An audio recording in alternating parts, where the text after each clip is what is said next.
Good evening, everyone. This is Radhesham Peragi again here. Welcome back on your 10,000 plus MCQ series. This is part 31. Till yesterday, we have completed part 30. Related to the most important topic was that columns and struts. Right. Today, we are going to study strain energy and springs. As you all know that your RS, MSSB, JE and degree holder exam is coming near on. That will be held in 12 September. So 12 September is just near because today already 19, right? So you must be preparing because exam is coming near. A lot of syllabus is there, technical plus Rajasthan GK. So guys, don't worry about that. I'm here because I'm bringing some most important data only, and you no need to see anything because you will see and you will forget, right? So let us imagine in your mind and set that concept in your mind so that you can well answer in the exam, right? So first of all, don't worry about that. Be with me and see some most important MCQs I'm telling you. It will hardly take you 10 to 15 minutes, not more than that, or maybe 20 or 30, but not more than that. And in this period, you can get a lot of and useful information only. So let us start by not wasting the time. Strain energy and springs MCQs. The first question is, there are two bars of equal length and equal volume and same material, one having stepped diameters and other having uniform diameter.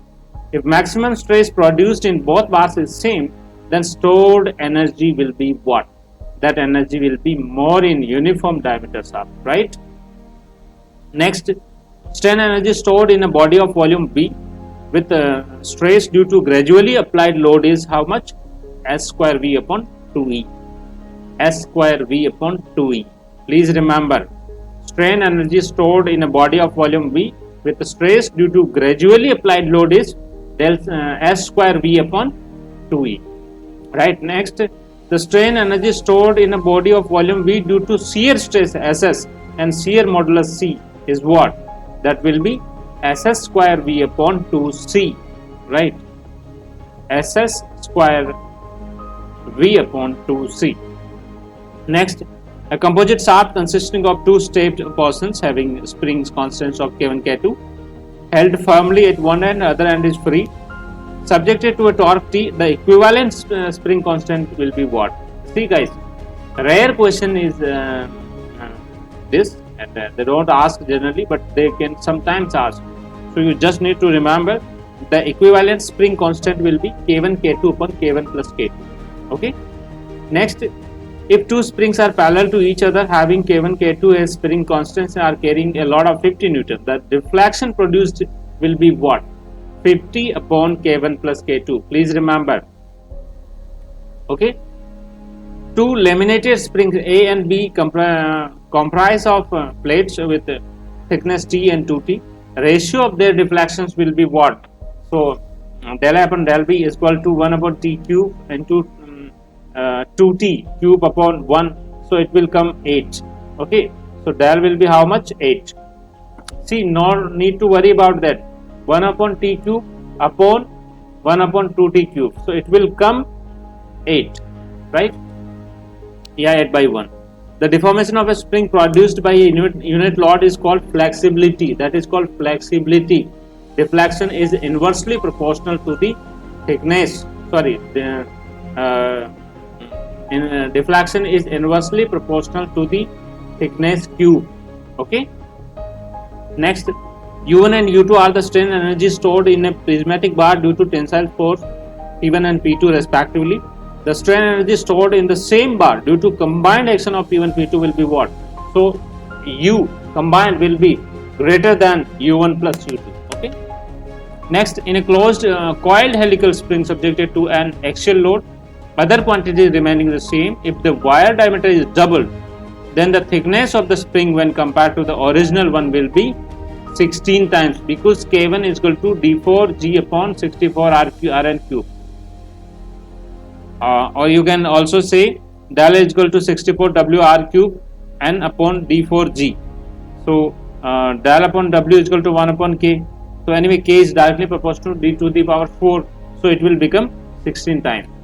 Next, a bar L meter long and having its area of cross section A is subjected to a gradually applied tensile load W. The strain energy stored in the bar will be W square L upon 2AE. Okay, A is the axial rigidity. Next, most important, the strain energy stored in a member M is given by integration M square dx upon 2EI. EI is the flexural rigidity. Okay, so this is the question they asked in the previous exams, as well as some most important questions I have covered. So you can go through it. It will hardly take your 5 minutes, not more than that. Some informations are given. In the springs, deflection is equal to 3 by 8 WL cube upon T cube BNE, or you can say deflection is inversely proportional to T cube, right? So by this way you can find the answer. Okay.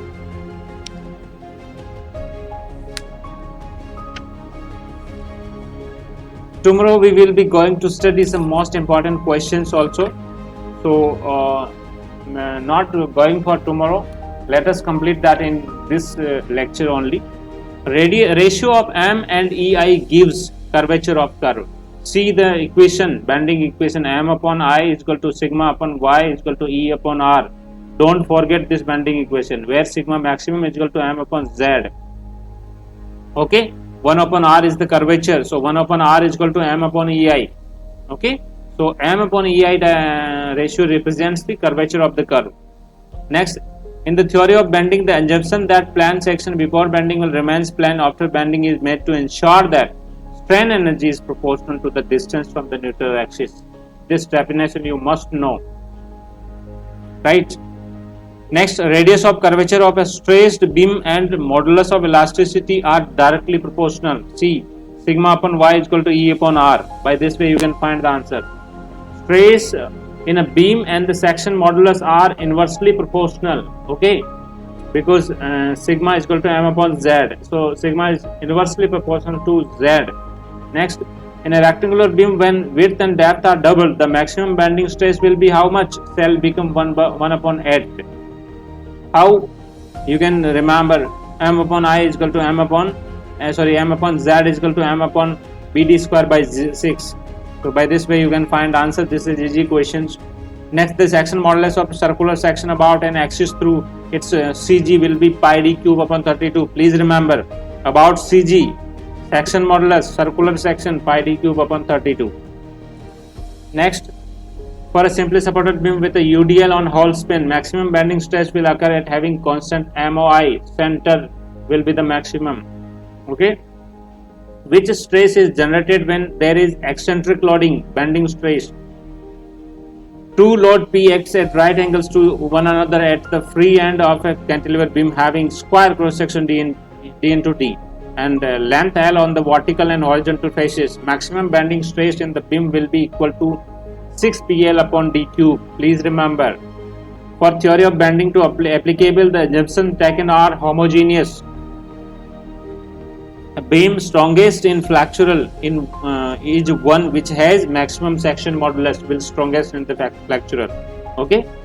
Next, for a given stress, the ratio of moment of resistance of a square beam with its side horizontal has compared to when the diagonal is horizontal is under root 2. Please remember, the intensity of bending stress in the cross section at any distance y from the neutral axis is proportional to y. M upon I is equal to sigma upon Y is equal to E upon R. They ask any questions from this equation. This equation is very important. If a beam is cut in halves horizontally and the two halves laid side by side, then the latter in comparison to original beam will carry half load. Okay. If the area of cross section of square and circular beam are same, both are subjected to equal bending moment, then square beam is more economical. And most important, a short column of external diameter D and internal diameter small d carries an external load W. The greatest eccentricity which the load can have without producing tension on the cross section of the column will be capital D square plus small d square upon 8D. Please remember. Next, for a fleeced beam with width B and side placed with the thickness T, the model ratio M, the width of transformed section will be B plus 2 MT. Please remember, B plus 2 into M into T. Next, the strength of a beam section depends on its sectional modulus. Guys, remember these questions are very important.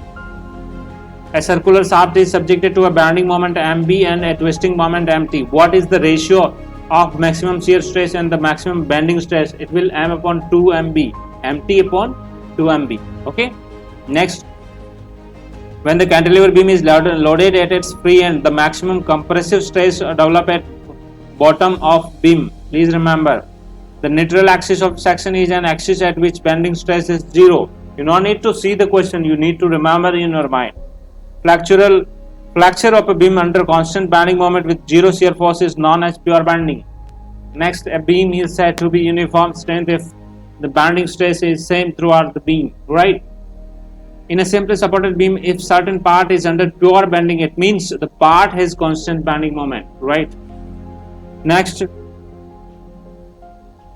fleeced beam means beam of composite section consisting of a wooden beam strengthened by mild steel plates. That is called fleeced beam. Next, the ratio of moment of inertia about the neutral axis to the distance of most distant fiber of the section from the neutral axis is section modulus. You know it well. Okay.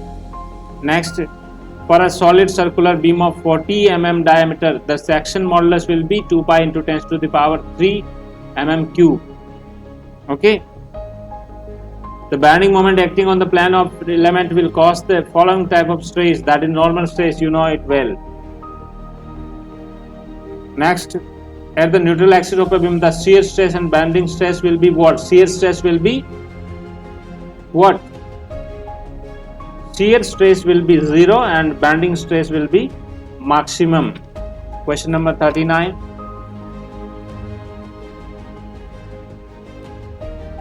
Sorry.